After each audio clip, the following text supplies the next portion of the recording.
पाण्याला उकळी आलेली आहे। आता आपण याच्यात मध्ये डाळ टाकूया। याला झाकण लावून घेऊ। 3 शिट्ट्या झाल्यावर खाली काढून घेऊ आपण। हे बघा आपली तुरीची डाळ चांगली शिजलेली आहे।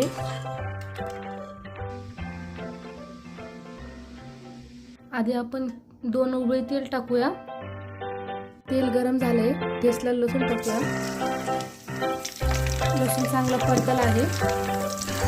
आता मोहरी घालूया। 1 चमचा जिरं, अर्धा चमचा हळद, लाल मिरची पावडर, प्रवीण 1 चमचा। आता याचे टमाटर टाकूया।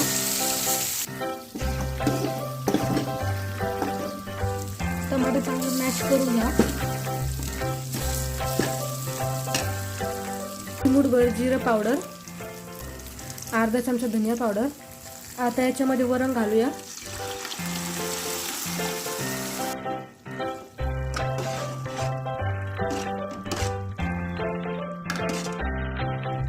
चांगली उकळी येऊ द्या, मग पाणी घाला।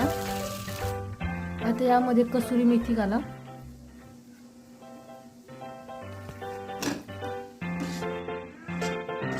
असा चांगला रंग आलेला आहे, बघू शकता। चांगली उकळी आलेली आहे। आता याच्यामध्ये पाणी घाला। ते डाळीचं कुकर धुवून घ्या। चवीनुसार मीठ। बघू शकता आपलं वरण झालेलं आहे। आता सजावटीसाठी वरून कोथिंबीर घालू चिरलेली। हे बघा किती छान वरण झाले। आवडल्यास नक्की लाईक, कमेंट, शेअर, सबस्क्राईब जरूर करा। माझ्या व्हिडिओमध्ये येण्यासाठी धन्यवाद।